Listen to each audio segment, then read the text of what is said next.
Hi friends, my name is Vitaly. You could call me Victor, that's my Starbucks name, and I am a blind guy. My vision is 20 by 100, which corresponds to the second line on the vision chart. I am visually challenged, and I am going to try to make another meal on my channel. You are welcome to follow along. It would be a simple meal. I will try to prepare some fish on a frying pan, and let's get started. But before we begin, I want to do a dedication. This video is dedicated to one of my friends who only eats fish. He makes it himself, prepares it himself almost every day, and he's really good at it. I tried some of his fish, it's the best. So this video is dedicated to him. Let's go over the list of ingredients that I'm going to be using. The first thing is obviously the fish. In my case, it's tilapia, which is a white fish available at any grocery store nearby, near you. It's also not very expensive, so that makes this meal very affordable. I need eggs. I will be breading the fish, and the eggs I use as a binding agent between the fish and the breading and the crust. For the breading, I will be using flour. With flour, you could use breadcrumbs, which are also stored in a store. You could make them yourself by drying bread and making crumbs. But I'm going to be using the flour in my case in this dish. And in that breading mix, I'm going to be adding spices. The main spice is obviously the salt, which I will be adding in generously. Tilapia is rather a bland fish, which requires a lot of spices to make it special. I will be also using black pepper. I will be also using Trader Joe's special, which is called the Green Goddess. And this is a blend of spices, which include the garlic powder and other spices. It does not include salt, so you need to add salt separately. Alright, let me start with the fish.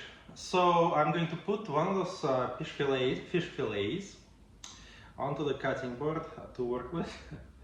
And the fish fillets are stuck together, so it's a big chunk, one big chunk. Okay, before I actually do anything with it, I want to dry it. I want to pad it with a clean paper towel because there is some water on the fish. I washed it previously. But we don't want the water before when we bread it, because then it's just going to be, the breading would get clams. So to cut the fish, I am going to cut it lengthwise, which cuts it into two separate smaller chunks, smaller steaks, and then I'm going to cut it across. And those are about the sizes of the pieces that you want for the fish to be fried.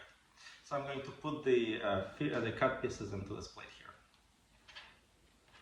This is a bigger chunk, so I'm going to cut it into 3 pieces. So as always, it's good to have a sharp knife for when doing things. The next thing we'll do is we're going to crack the eggs open and get them into this bowl where we'll whisk them together to create like a uniform mass that we're going to use to bread the chicken. There are many ways to crack an egg. You can crack it at the edge of a bowl, but then it kind of gets messy. My parents actually taught me to crack it with a knife, and I know some squeamish people might get like a little uneasy right now at this scene, so you can close your eyes if you don't feel comfortable. But basically what I'm going to do, I'm going to use this like the lower part of the knife, which is a little heavier and there is more control there. To crack this open, and then I don't want to go too far because then it's going to go through the egg and into my hand, and I don't want to go too little because then it's not going to get open easily and it's going to get like eggshells all over the place. So let's try it. Okay, so that was perfect. Actually, I didn't get eggshells into the actual egg, so let's get the other one. So the more you practice, the easier it gets. Now that I cracked the eggs open, I'm going to whisk them with this whisk. You could use a fork, but the whisk would make the job much easier. It's actually going to take a few seconds. See, look at it as I do.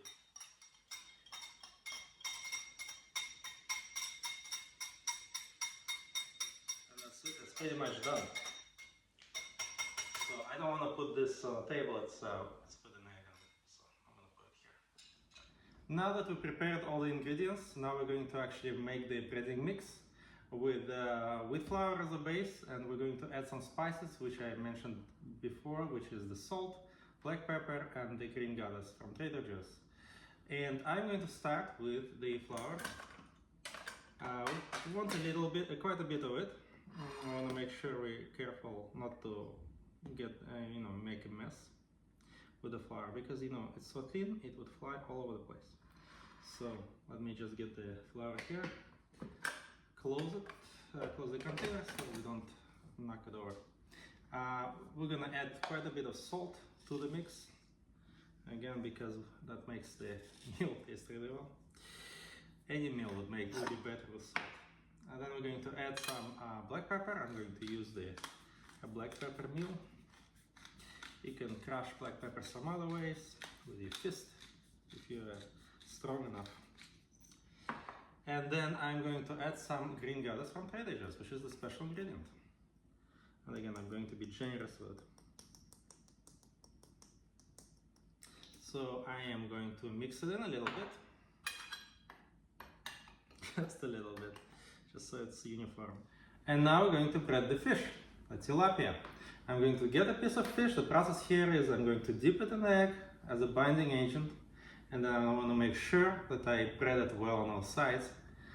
A little disclaimer, since I have issues with my visions, I don't see all the areas of the fish. So as I bread it, there might be areas which do not get covered, so I apologize in advance. But I'll do my best. So I'm going to dip it in the egg. I'm going to try to get all the, breading on top of it.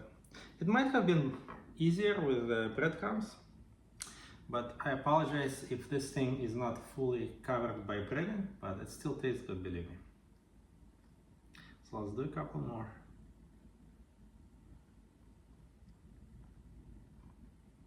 Like this. Carefully, carefully. That mix actually smells really good. It actually smells like black pepper and the green goddess from Trader Joe's. By the way, this video is not sponsored by Trader Joe's or Green Goddess by Trader Joe's. I wish it was, but it's not. If you are an executive at Trader Joe's, feel free to write me a direct comment, a direct message, and we can talk about advertisement. So let's do a few more. So now on to the frying. I'm going to get this nice frying pan. I'm going to put a lot of oil in it because I'm going to be frying on high temperature. So I need quite a bit of oil. Let's make sure it spreads with a thin layer. And this is really good. Oh, it's not perfect, but that's okay. So I'm going to get the heat on. We're going to be, like I said, we're going to be frying on the highest temperature you got. So we're gonna wait until the frying pan gets hot. Okay, so now that the frying pan is hot, I'm going to start putting the fish in. Of course, I could use tongs, but I don't want to make it too easy, so I'm going to use my hands to actually put fish onto the red hot. Well, not red hot, but pretty hot frying pan. So let me do it quickly before I get burned. And I think in this case, it's actually all gonna fit. If it doesn't all fit, then you would have to do it in 2 takes. So you would fry some fish, then when it's ready, you're going to take it off the heat of the frying pan and put the new batch in. I think it almost all fits. Alright, so I'm actually decided to use the tongs instead of a spatula to flip the fish over, because I think it might make it a little easier, although, like I said, I'm not a professional here, but I will do my best to flip every piece over. It's not quite ready. I'm gonna probably make a mess of it. It's not quite ready, but you can see that it's already starting to get across on all the sides. So, I guess like with everything else, the more you practice, the better you get at it. So I think I'm all done. I have difficulty knowing which ones already flipped and which ones I did not yet. But I need to make sure I flip all of them. Oh, this one is nice.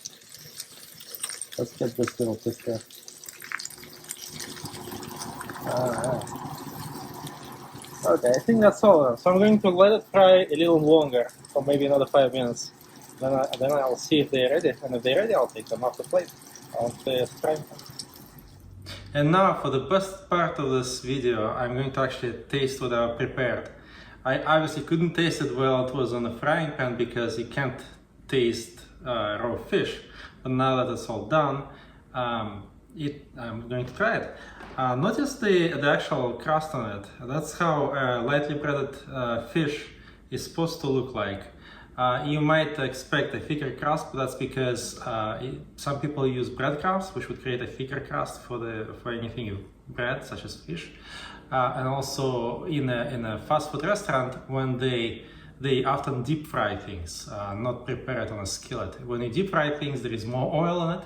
More oil sticks to fries or fried fish, in which case the crust will be a little thicker. But that's exactly how the fish is supposed to look like. It means it's ready, it's breaded on all sides. So let me give it a taste. You know, it's actually really good. I surprised myself. It has a perfect amount of salt. When the fish just comes out from the store, it's not salted, so you gotta add salt to it, and it's like really the key part about making this dish is adding enough salt to the breading, and it's perfect. If you like this video, please subscribe, please click like, and I'm going to try to make more dishes. Again, the disclaimer is I don't really see well. This is something I do to show that even a person with visual impairment can make delicious meals for themselves, and they can actually make the meals for their family. And again, in the comments for this video, please add what you would like me to prepare next, and I can take on a bigger challenge. See you next time.